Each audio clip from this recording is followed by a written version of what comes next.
sitting here with cArn after the World Cyber Games qualifier finished. Once again, you lost against SK. Has it been disappointing DreamHack for you guys so far? Well, I think any DreamHack we're going to seems to be a disappointment. But it's difficult to point out what is happening for us. Of course, losing 4 maps to SK is not acceptable, but considering the fact we got 2 new players just a few days prior to this tournament and a lot of problems with the SK organization in general, we haven't really been preparing as much as we should have. But then again, they play really good individual performances from Forest, especially. Tactical wise, I think they play strong as well, very defensively against us, and we just had to learn from our mistakes basically and move on into DreamHack and play some international teams where I think fnatic is used to be strong at least. The times you played them in the group stage of IOL where you tied. Yeah. Then you played them 2 maps yesterday where you got smacked. Then today it was a bit closer. How would you rate like what went right when you played 15-15 and what went right today, and what went wrong yesterday when you got totally smacked? We can start to talk about the draw game. I think you just got the momentum up and winning some rounds, whereas yesterday night at least, we didn't get any chance at all. They won the pistol rounds, they won the early 4th round, and by the time we won rounds, they won the next round. Of course, that's no excuse whatsoever. It's just how the money system works in CS. You can easily lose. If a strong team has a really good day, they can beat a strong team easily. We beat SK before, like 16. I think they got 10 rounds against us in the IEM. Was it season 4? Yeah, I think it was 2010 when they played with Gux, and we played 2 maps against them and they got 10 rounds in total. Yesterday I think we got 6 rounds, not 5 rounds. But when they got 10 rounds, we even won the pistol round. So what I'm saying is you can easily beat a strong team when you are a strong team if you have a good day.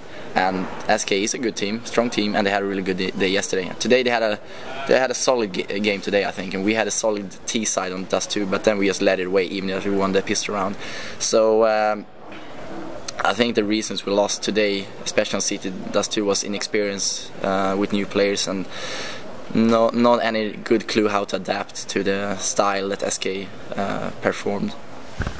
Do you think it's, if you look a bit at the teams, SK has changed, or taken in 1 player, you have changed 2. It's a matter of weeks. Do you think it's too early to expect a lot from this new team? Do you think it needs a lot more time? Our team, you mean? I think we could easily beat any given team in the world right now, to be honest. Practice-wise, we've been amazing. Really strong players in Gux and Mana. If I'm only making the calls right and Hall is making his snipe shot and Exist is proving a consistent game as he have used to, we will definitely be one of the top 3 teams. And in my world we are, but against SK today we didn't play good at all. I think it was psychological a bit. But I'm really looking forward now. I have a couple of hours to just forget about the domestic tournaments, IOL and the WCG qualifier, and just go into this DreamHack now with focus on DreamHack. Because this morning we play against Moscow 5, but I think our brain was already in the Dream Arena Extreme waiting for the SK game, and we just threw it away for any stupid reason. I mean, it was a stupid thing to do. I should know better. I should motivate my guys better than that. So yeah, future-wise, I think this would be. DreamHack has never been good for fnatic, but we never had so many lessons learned. I mean, we can learn so much from those mistakes we've done against SK here, and go to probably Game Gun and E-Stars and show the world we are capable of staying on a level. You mentioned Mane. I think a lot of people out there will give you kudos for pulling him in and giving him the chance. What do you expect of Mane, and how would you describe him as an individual? I think he's been one of the players that a lot of people in the community, especially HSV, comments, forums and Fragby threads maybe talking about like he's going to be the next guy. And I think actually those threads helps us to pick up those guys, because maybe he's right, and then you're starting to investigate him. Not in any criminal sense, of course, but like his ability of playing the game, and he has shown some really amazing games. I think he has some good stats against the top teams, and we gave him a night of practice. That was one of the, I can tell a bit of the details why we let Pita depart, because I really like to play with Pita, and I think he got.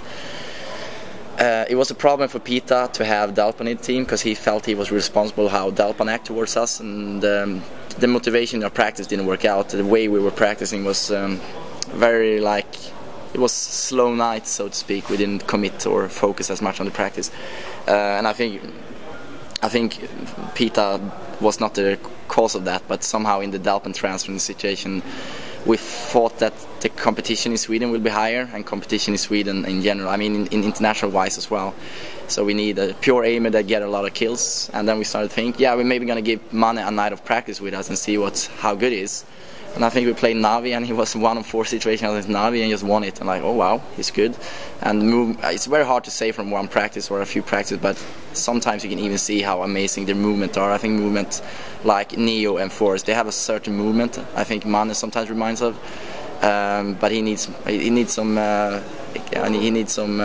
events to get his feet on the ground and just feel comfortable playing Fnatic and top level. I think a lot of people were a bit saddened by Peter's departure. A few days later it was announced that he was actually going to the Bosnian event with you guys. It's a nice gesture to do against a player you just removed from the team. How do you see yourself acting to team members you remove from a team? Do you stay friends? Social-wise. Yeah, social-wise. Do you speak in the future? How is it? Yeah, well, first of all, I think that's the only gesture you can make to kind of come out of that situation, because the grounds we cut him was kind of vague. How do you say it? Like, was not a lot of reasons besides that Mane was an amazing player, of course. Because I think Pita did a great job. He started out good enough, and I think he even got better and better. But with, as I said, the rising competition in Sweden and international scene, we need to have the top-notch players on every certain position. So yeah, now we're gonna probably face him even in Sarajevo, and we're gonna meet him, probably go out together and socialize together. I think it's gonna be fine, because I think he is a very professional guy, and Fnatic, I think we are professional as well. So we need to sometimes see beyond the friendship and the gaming. Of course, friendship in gaming is good, but I mean, it's still a job for us, you know. So we still have to do those changes in order to stay fit. I don't say we stay fit today because we lost to SK again, but I think future-wise it's going to be the best thing we could have done, hopefully. The past 3 weeks has been a lot of headlines, obviously regarding Delpan, regarding you, regarding SK. What's your take on this whole situation? Is there anything you would like to share with the viewers? Well, I think SK make it very easy for themselves, comparing to the GUC situation we had probably 1 year ago, or less than that, 11 months. But as I know all the details, I can honestly say that situation is nothing compared to this, because how SK treated GUCs, I think you can probably, I will not talk for his sake. If you want to ask him those details, you can ask GUCs, but what I know in the GUCs SK situation, they didn't treat him good at all. And Fnatic treated Delpan amazingly throughout his time in Fnatic, and they followed each and every term in the contract.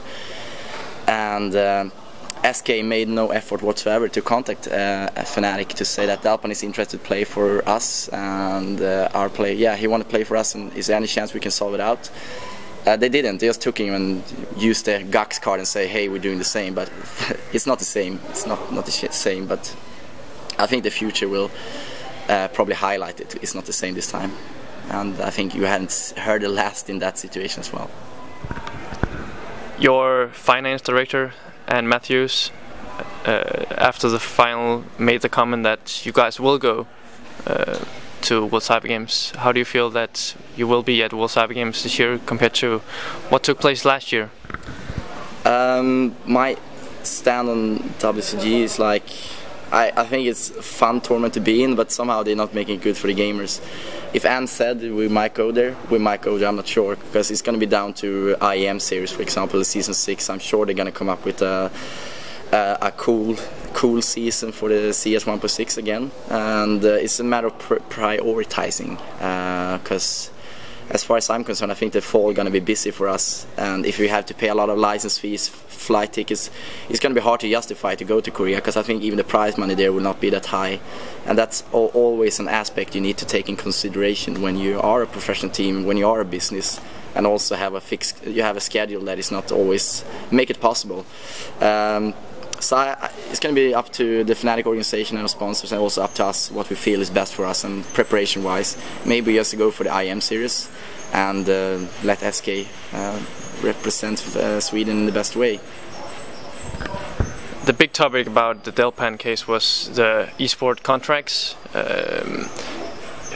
If this goes through and continues in esports, is there any purpose of signing a contract?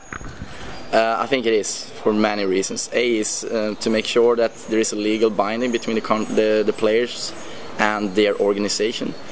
And obviously this is very monetary, but it's also for the sponsors in gaming. The sponsors need to know when they are giving hell of a money to a team, organization, they need to know that their players will represent them throughout an extended time. If a player just swaps between the teams, organizations, they're also going to swap between sponsors. And you know, some sponsors out there, and that's something we have to penetrate as well, is the mainstream sponsors. They will not understand all this thing. They cannot grasp that a player can just swap between a team on just one day without any contracts being signed or whatsoever, a transfer fee, so to speak. So I think in the interest of esports organizations and the development of the scene in general, it has to be there. Obviously, I'm super involved in this because we had the GAX affair, we had the Delpan affair, and SK and fnatic are supposed to be, or I think at least fnatic are very well respected in the gaming sphere. So we really need to stand our ground now and just make sure that our sponsors can justify giving us money and know that we're going to deal with those player problems as much as possible. As you mentioned, you're not out of the DreamHack CS tournament yet. Not yet. You mentioned you also have a lot of tournaments coming up. How would you describe the future for this team? Is it practice, or is it just getting to tournaments and getting the experience in mana as being a professional player now? I think fnatic has always been about practicing a lot and going prepared into tournaments. Sometimes less prepared due to a lot of tournaments, but sometimes more prepared than we should have been, sometimes winning them easily, but of course it's a good thing to win them. What I'm trying to say is that we are trying to stay it on a solid level of a lot of practicing, at least 2 weeks and probably 4 or 5 days boot camp. And speaking about the future, Game Gun is a likely event for us to go to, so is eStars. We're looking good in the voting there. Yeah, we're just going to try to make the best of this summer. So far it hasn't been amazing, but we have a chance at Sarajevo, of course, leaving there at I think Wednesday. Going to face Navi there, along with the team with Peter's going to play with. I have no further questions. Is like anything you would like to add before finishing?